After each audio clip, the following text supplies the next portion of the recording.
I was here more kwaba Edinburgh Kofi Countryman CTV. Na we need to assess say ye Ghana amanyo semino asemba akwa trendy sisi pa tape ye NDC amanyo kuno allege say a free attorney general girlfriend dame ho wane Jakpa akwedi nkomo dia otimu say nkomo no nkomo bi a enema bi awuwo mu a otimu say ha adwene yi according to NDC amanyokuo no abusua eno ana enema nkofo bi so aba abonten a mo kyeremu say tape yi doctor ankasa kyese obi na akɔhyɛ dan mu de enema ne machines akeka nneema bi asisi ani de abato abonten kyese attorney general yi ana ɔka saa ensɛm yi eno ntina busua ohwɛ de a ensɛm esi kɔna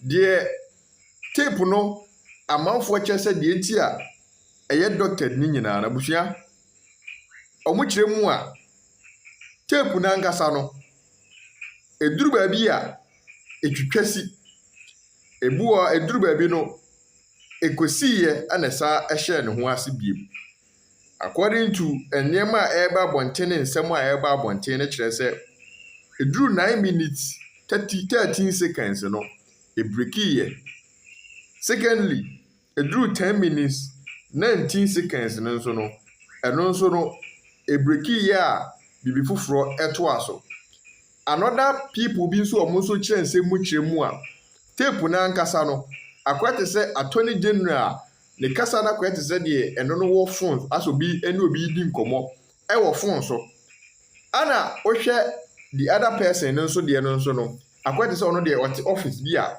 ono ankasa audio recording ankasa a eno no ye bia hyem enti eno akyerɛmu ma wo hu sɛ asɛ enhyɛ da nyete sɛ enkomodi e wo phones ne nkofo bi ana ahyehye dan mo de nneema bi akeka asi ani no mo de aba beto abonte abusia ne nyina no ejina sɛ ye nyina no utie a ana obehu sɛ de nneema no esikɔ enti before sɛ ye bɛbɔ sɛ de amanfo si kyerem sɛ ye doctor no amo atie no ye nikan entie audio na nkasa a omo se yɛmfa ne sɛ omo se gofedame attorney general ede ene obi edi enkomo no yenkotie eno ansa yetie eno wi a ne de toaso no nso a ekyerɛ sɛ doctor no nso ede atoaso enso ede amabusua yenkomra yeba ebenya daje na atoaso pepepe ede amam 200 ambulances in tranches of 50. Good, hold on. So that contract for 50 ambulances is different from this one? No. It is, the contract is one contract for 200 ambulances, which has been broken down within the contract for every, you establish LC for every 50 tranche. So you have 4 LCs for the 200 ambulances. No, that part here. So that part there, I disagree with you. But if you look at the terms of the contract, it's quite clear. And it should not be difficult for you to accept because really it doesn't put you in any problem at all. That does not put you into any difficulty. I don't know the Minister of Health, the Minister of Finance. So for if you accept that, it doesn't put you in any difficulty. The problem I have in accepting that for you is accepting that for you is that in there are letters that confirm that both from. You see what the situation is, what the true facts are, and you say you should testify in a certain particular way. Continue. Government and from the principal. That is for every 50 ambulances. That confirms that. And I'll be sending those letters in. So I cannot go against what the letters say and the contract say because I was the agent at that time. Jakpa business was the agent. Hold on. LC's on site. Payment shall be in your first we said there shall be no advancement. Yes. What does advancement mean? What it means is that you are not the supplier was not going to be paid any cash, any money for him to use in procuring all the accessories and everything to manufacture. So the manufacturer will use his own money to buy the ambulance vans, all the accessories from across the globe, with the security from government being the LC. And the LC has conditions precedent. Hold on. Yes, advance payment not mean paying in advance of the delivery of the goods. They said no advance payment. Yes, advance payment means that you are paying before the goods are delivered to you. No, they said no advance payment. Not that there's advance payment. Yes. No advance. Mean that you will not pay. Yes, until the goods are delivered to you. Also. Yes. So until the goods are delivered, you don't pay at all. You don't pay. Also. So, and then also, it goes ahead to say that payments shall be in a free manner. LCs on site of goods. In fact, what is the LC on site of goods? What does it mean? What LC on site of goods means is that when you ship the documents, when you ship the goods, when you ship the goods from your port of origin, the bill of lading of the goods is what you use as LC on site of goods means when the goods have been shipped. They have been shipped. And then the goods have been delivered in Ghana. No, when the goods have been shipped, because you have gone to do principal. So what I'm trying to explain is that so you use the bill of lading. You use the bill of lading. You use the bill of lading. You establish the LCs after. You could see that it was doctored. It is a manipulated tape. It is a cut and pieced together tape thrown out to create a certain impression.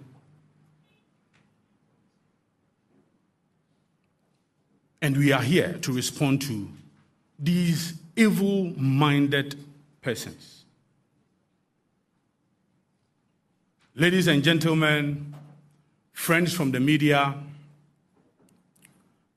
let me welcome one of the fine brains in Ghana when it comes to the law. He is the Legal and Constitutional Committee Chairman for the New Patriotic Party. He is also, during the presidential elections in 2020, he was the lead counsel for His Excellency the President. Very astute legal personality to address us today. Please, let's welcome the evergreen lawyer Frank Davis to address us.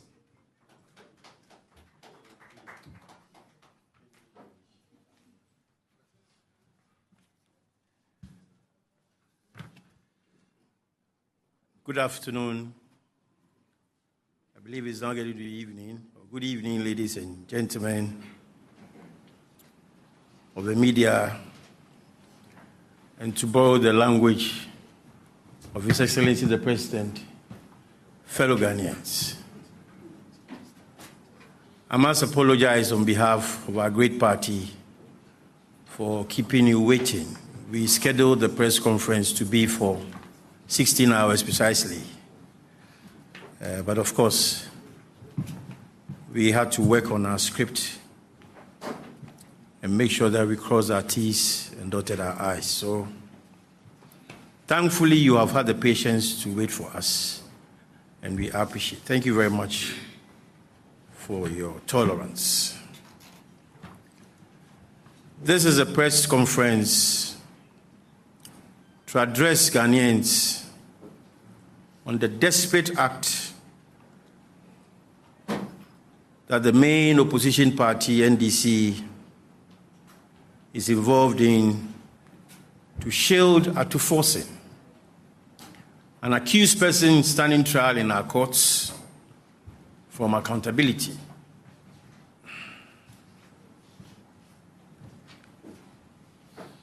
It is not in dispute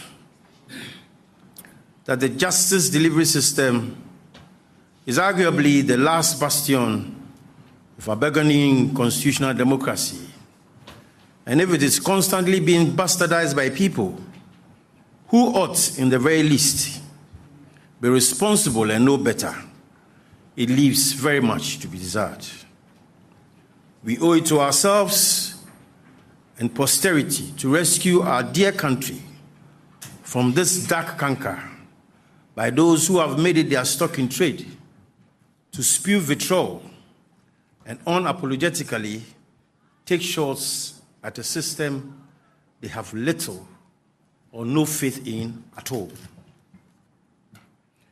We have called you here because the NDC have since last week set in motion a malicious scheme fueled by lies, falsehoods, misrepresentations, blackmail, and needless pollution of the mass media, with the sole intention of obstructing the course of justice and scandalizing the criminal proceedings in the High Court, all in the bid to shield Atu Forson MP, minority leader in Parliament, and former Deputy Minister of Finance, and his associates from taking responsibility for authorizing some payments which resulted in a whopping sum of 3.27 million euros lost by the state, monies that belong to us all as Ghanaians.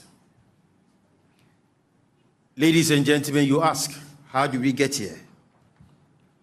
On 22nd December 2011, Cabinet endorsed an executive approval of a joint memorandum submitted to Cabinet by the then Minister for Health and first accused person, Atu Forson, then Deputy Minister for Finance, for the purchase of 200 ambulances out of a medium-term credit facility of 15,800,000 euros between Standard Bank Ghana Limited and the Government of Ghana through the Ministry of Finance.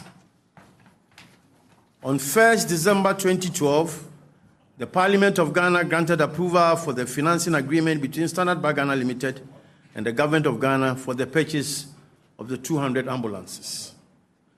By an agreement dated 19 December 2012, the Government of Ghana contracted a company in Dubai known as Big C General Trading LLC.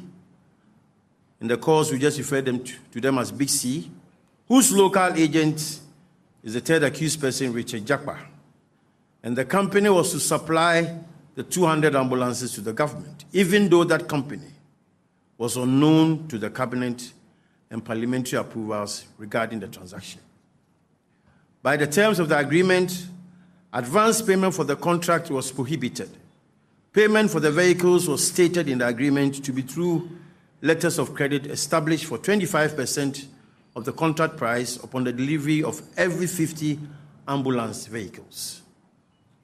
On 7th August 2014, in blatant disregard of the financing arrangement for the transaction approved by both Cabinet and the Parliament of Ghana, first accused, Atu Forson, authorized the Bank of Ghana to urgently establish the letters of credit for the supply of 15 ambulances amounting to 3,950,000 euros, representing 25% of the contract sum.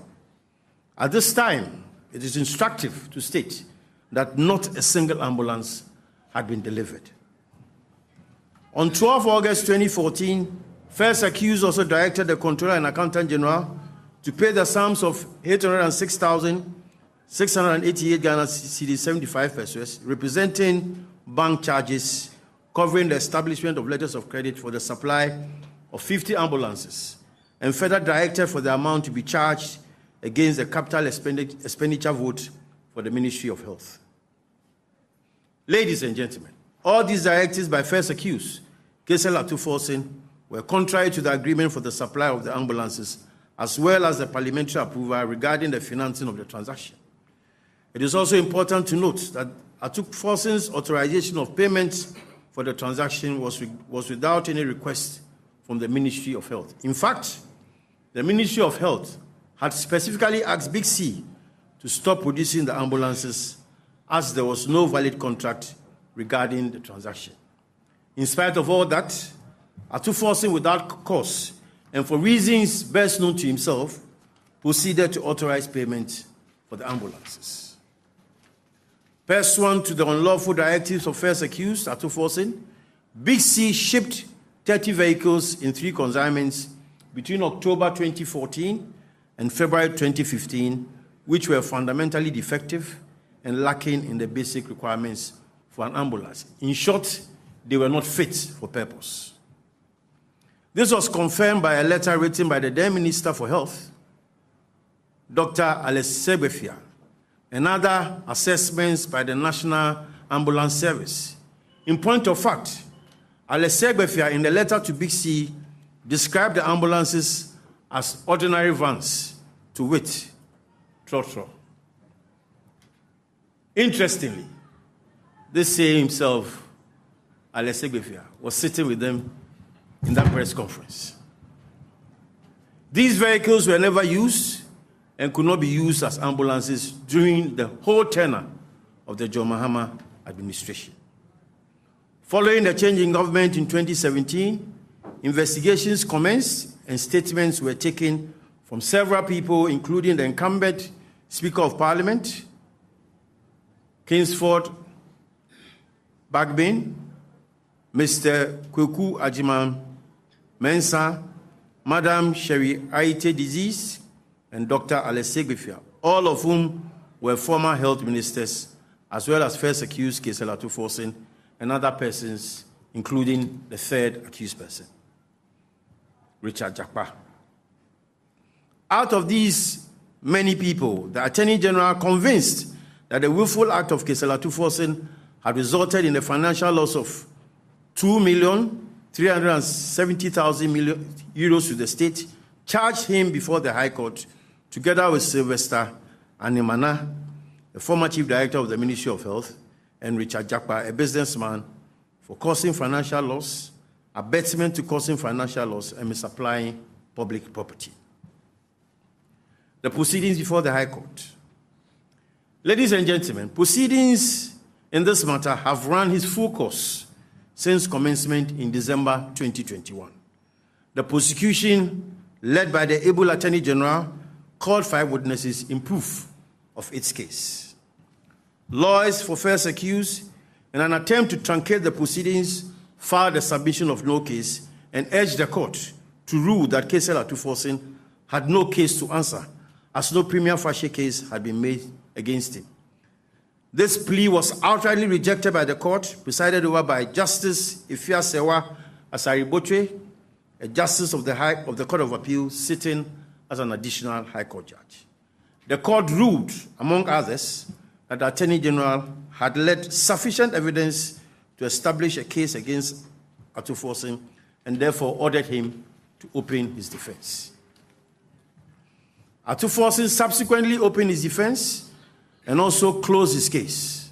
The third accused, Richard Jakpa, also opened his case and was last Thursday being cross-examined when he made a scandalous, malicious, baseless, and spurious allegation that the Attorney General had approached him on several occasions to skew his testimony to implicate Ato Forson. Ladies and gentlemen, why would any credible person do such a thing?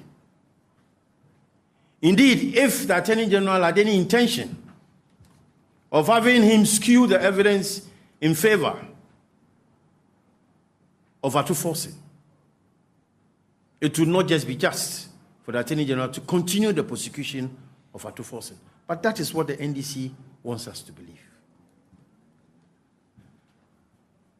Ladies and gentlemen, it is no secret that the NDC ever since the commencement of Ato Forson's prosecution has threatened rain and storm against government, the Attorney General, and any person they can find to cajole the Attorney General from discontinuing the prosecution. Pressure has come from every angle, including former President Mahama, the leadership of the minority in Parliament, the clergy, business friends of Ato Forson, etc., etc. Indeed, former President Mahama specifically maintained the discontinuance of the ambulance trial as a condition to get members of the minority in Parliament to agree to the recent recall in Parliament, and has on several other occasions stated it as a condition precedent for the cooperation of the minority in Parliament. This pressure stems from some warped and baseless logic of the NDC that the Atuforson's prosecution is politically motivated and its leader in Parliament should be immune from prosecution, even when the facts indicate conduct resulting in financial loss to the state. As mentioned earlier, investigations commenced as far back as 2017, making it imperative to ask at this stage, why is Atuforson, the only government official, being prosecuted from all other former ministers from whom statements were taken? Your guess should equally be good as mine. Clearly, the prosecution is based on the various documentation available from the participating agencies in the transaction, and this is evidenced by the court's ruling upholding that the case has been made by the Attorney General that warrants an answer from the defense. It is also worth noting that the prosecution of Kesela Atuforson commenced even before he became minority leader, making it worthless and nonsensical, the suggestion that he is being prosecuted because he's a minority leader in Parliament. This logic can only come from the NDC. Ladies and gentlemen, if at all, the only prosecution in this instance is the malicious and perennial dislike of the NDC towards the Attorney General since he assumed office and the several attempts made by the NDC to stultify his work.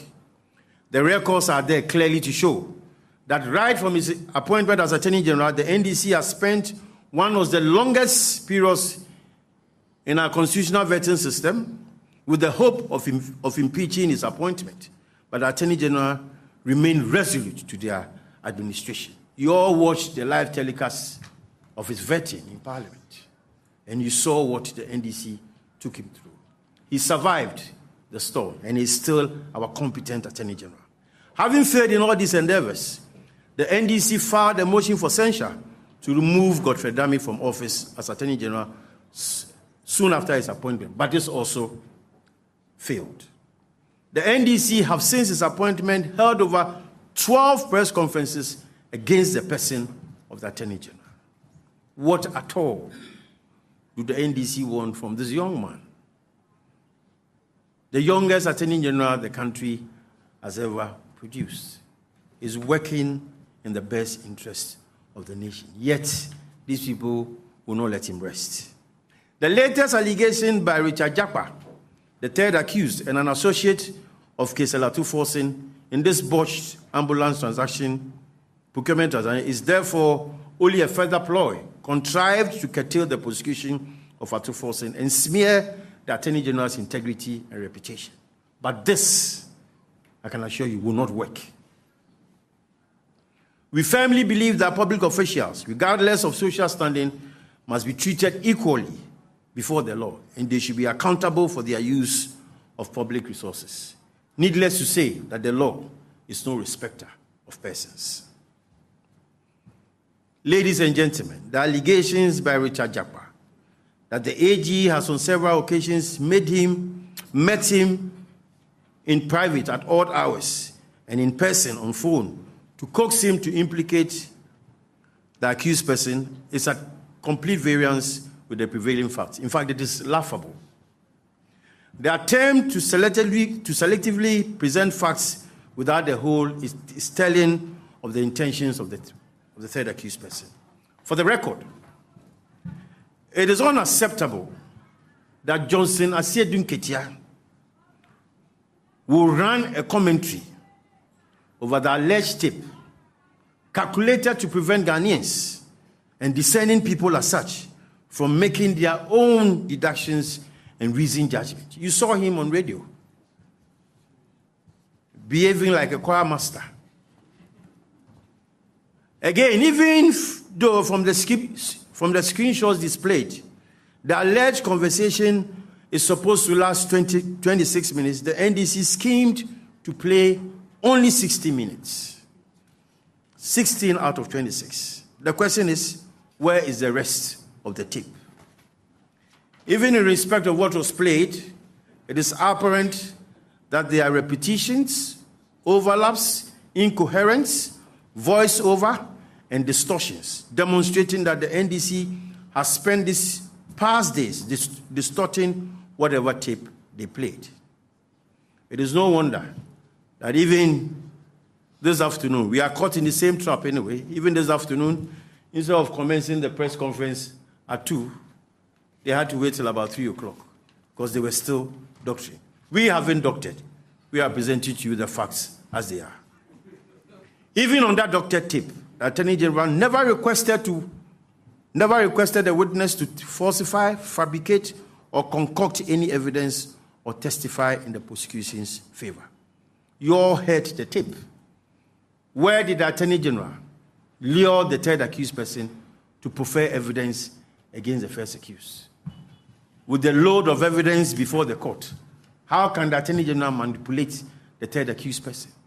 Indeed, if the prosecution had not made any case against forson, the judge will not call upon them to open their defense.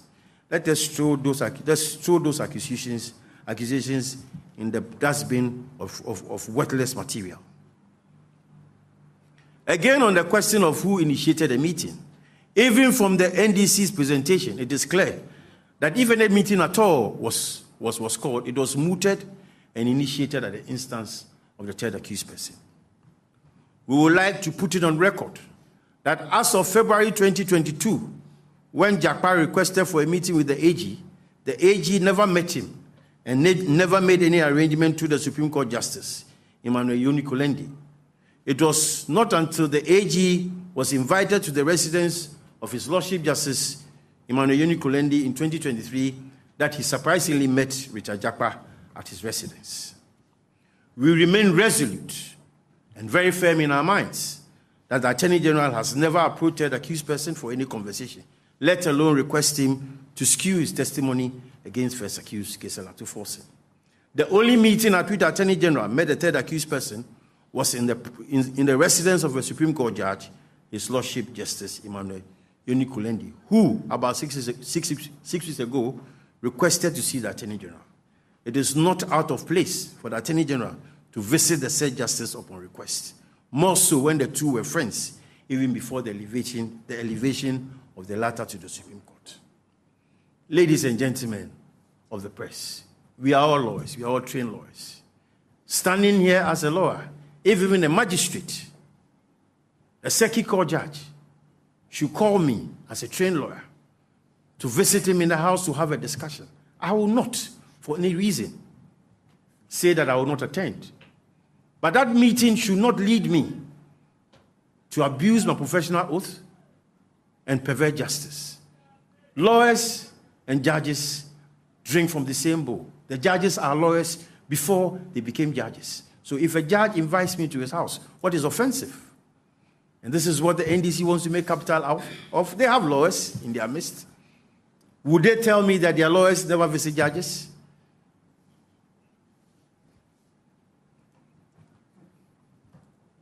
Again, the Attorney General, at the time of the invitation, was unaware that the third accused person was going to be present, and therefore his subsequent appearance in the House of the Justice was surprising. It is pertinent to note that prior to this meeting, the Attorney General had closed his case, and the court had thrown out the application of forson for a submission of no case as being without merit. The third accused had also, by 4 different letters by his lawyers, requested and made proposals to the Attorney General for a plea bargain, which will see Big C, third accused principal, paid 2 million euros in exchange for the cessation of prosecution.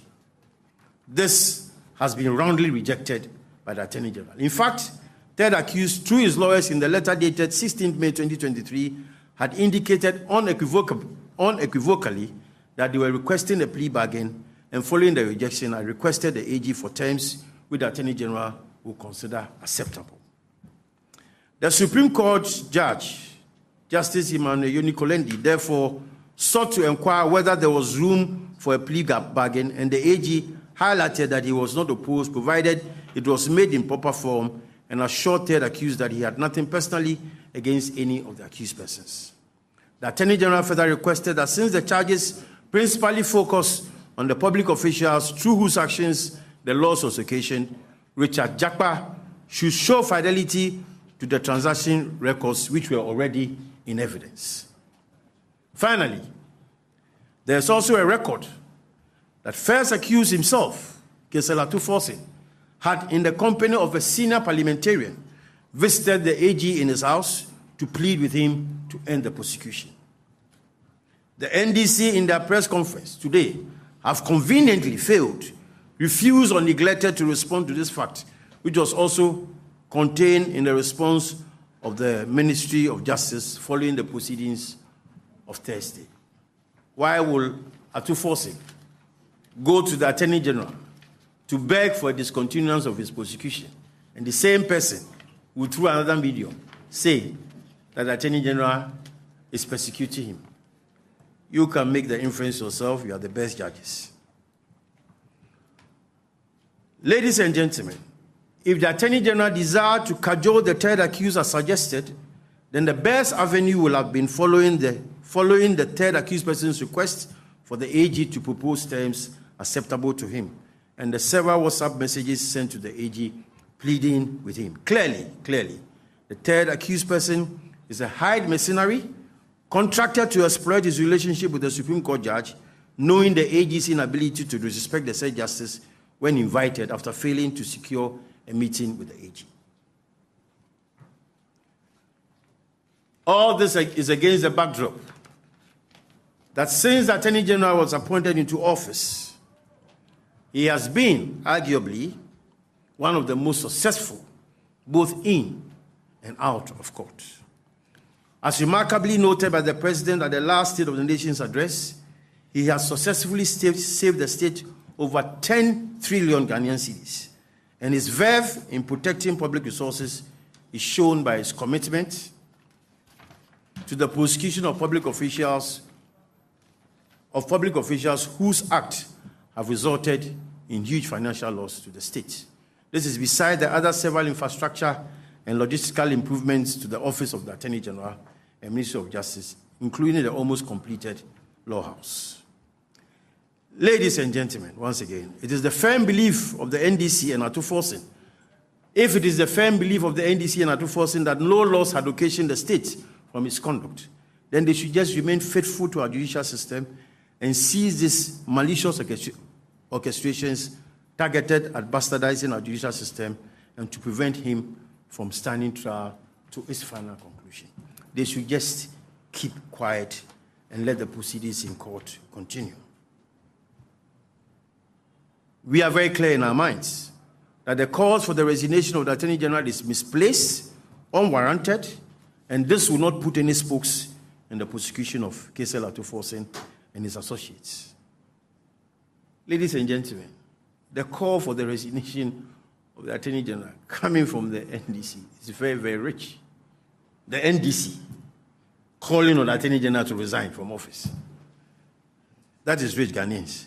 The AG will not resign. He will continue to remain witty, resolute, and focused in the delivery of his work, as he does always. The wheels of justice, we say, grind slowly, but eventually it will grind to a halt.